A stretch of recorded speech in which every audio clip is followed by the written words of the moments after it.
evidencian que el 92% de las mujeres que sufren agresiones o ataques a su libertad sexual, violencia sexual, no denuncian. El 92%. Estamos en una cifra muy elevada.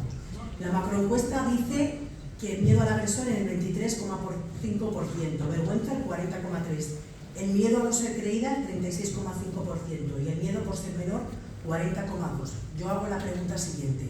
Cuando vuelvan a repetir la macroencuesta del Ministerio de Igualdad, que esta fue en 2019, cuando toque, me gustaría saber si los datos, como consecuencia de esta reforma, han cambiado. Es decir, el miedo a no ser creída ya no es el 36%, sino es el 5%. Lanzo la pregunta y dentro de unos años pues nos reunimos. Entonces, algo realmente habrá cambiado.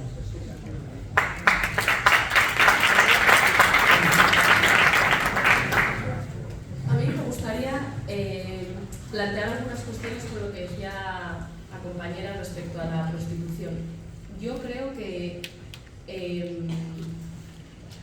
es imposible hablar de la prostitución desde el consentimiento. Hay un libro interesantísimo de Beatriz Gimeno sobre la prostitución que os recomiendo a todas, donde plantea también que para las abolicionistas afirmar con total rotundidad que una mujer no puede decidir libremente tener sexo a cambio de dinero es nuestro argumento más débil. Ahora intentaré expresar por qué. Esto lo dice una abolicionista que creo que reconoce su posición abolicionista, como es Beatriz Gimeno.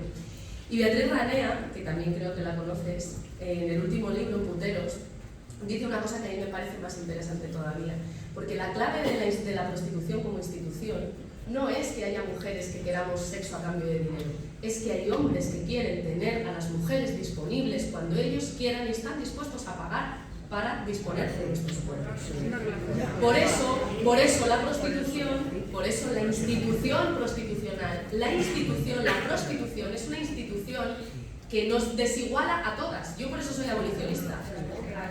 ¿Vale? Bien, entonces, el quid de la cuestión con la prostitución no tiene que ver con el consentimiento. Se puede defender el derecho a la libertad sexual y no, por ello, decir es que entonces estamos teniendo una posición regulacionista. La clave de la prostitución es que es un sistema, una institución que perpetúa el patriarcado en la medida en que, por supuesto, genera condiciones de desigualdad para las mujeres que están en contextos de prostitución, más si son víctimas de explotación sexual, más si son víctimas de trata, pero nos desiguala a todas, porque hace que los cuerpos de todas estén plenamente disponibles para el disfrute de los hombres.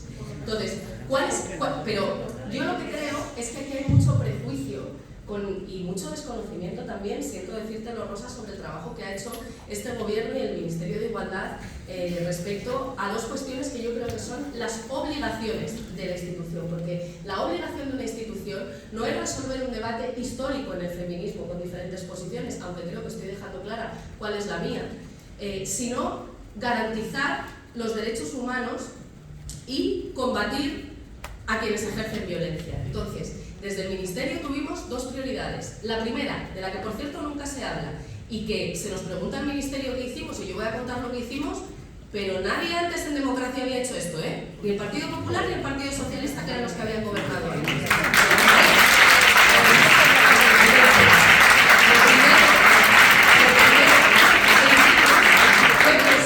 En la garantía de los derechos de las mujeres que están en contextos de prostitución.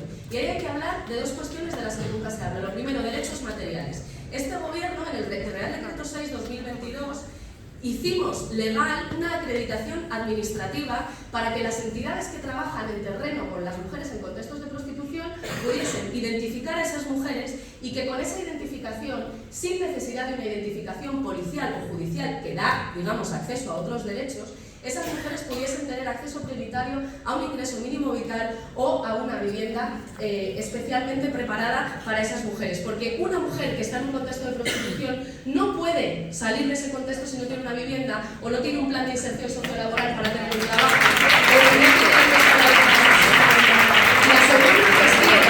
la segunda cuestión de la que nunca se habla es la ley de extranjería.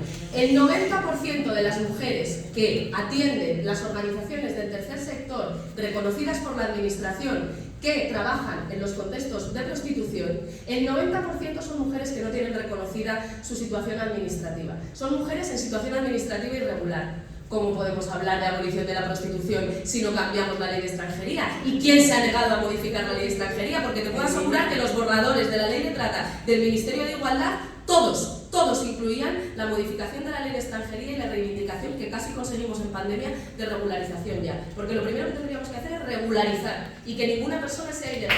Así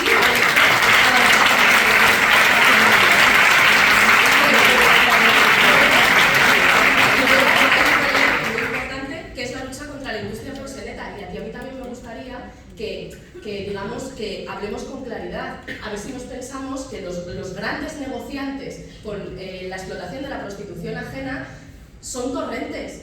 Muchos son hombres propietarios de otras grandes empresas a los que les damos premios. Compañeras, por favor, perseguir a la industria que, como decía Rosa Cobo, mueve 5 millones de euros en negro al día en nuestro país, que nos llaman el burdel de Europa, pues evidentemente es una cuestión altamente complicada. Pero en la Ley de Garantía Integral de la Libertad Sexual estuvimos a punto de incorporar la tercería locativa. Y hubo un acuerdo que llevaba Esquerra Republicana, Bildu, el Partido Nacionalista Vasco, Unidas Podemos. Estaba a punto de entrar el PP y no entró porque el Partido Socialista tampoco quería, entonces no se pudo hacer ese acuerdo. Pero la tercería locativa, el hecho de que cuando un proxeneta se le pilla, ese dinero pueda ser para los planes de inserción y para los derechos de las víctimas de trata. Todo ese trabajo lo hicimos, te lo puedo asegurar, con muchísima conciencia, Rosa. Entonces quizá lo que tendríamos que haber hecho es hablar más, porque desde luego, desde la institución, o al menos conocer el trabajo que hemos hecho en la institución. Luego otra cosa es que estemos de acuerdo no en los marcos teóricos, como en la cuestión del consentimiento, que estamos expresando diferencias legítimas. Pero en materia de prostitución, de verdad te lo digo, el plan Camino, la cuestión de la ley de extranjería, la ley sí reconoce por primera vez la explotación y la trata como formas de violencia contra la mujer.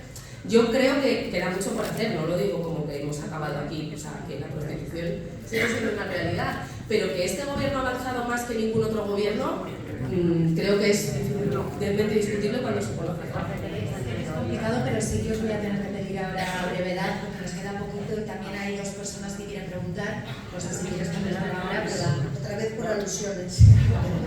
Bueno, yo es que no quiero poner en duda nada de lo que dices. Yo lo que digo es algo que es muy claro y que es muy objetivable. El Ministerio de Igualdad no ha hecho una ley abolicionista de la prostitución. Y una ley abolicionista de la prostitución se apoya sobre 4 pivotes. El primero es la penalización de esos varones que, como decía la compañera, hacen uso del poder que tienen sobre las mujeres. El segundo es perseguir al proxenetismo. Por supuesto que sabemos que los proxenetas muchas veces no son dueños de un burdel o de varios clubs, sino que tienen inmobiliarias y tienen, por supuesto que lo sabemos. Pero hay que poner en marcha, cerrar los burdeles, hay que poner en marcha, perseguir al proxenetismo, mirar los pisos. En tercer lugar,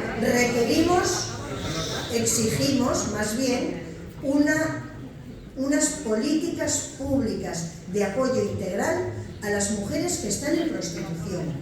Para nosotras, para las abolicionistas, este es un elemento crucial. Por supuesto con solución habitacional, por supuesto con terapia para ellas mismas, para los hijos y para las hijas, por supuesto con cualificación profesional, por supuesto con formación,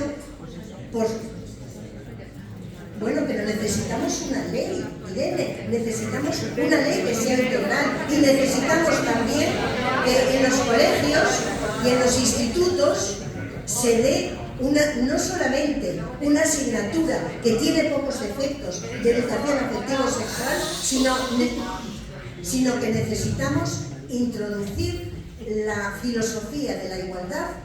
Necesitamos sensibilizar sobre la violencia patriarcal dentro de los centros, para decirlo de otra manera, necesitamos meter la coeducación en el corazón del sistema educativo. Eso habría que hacer.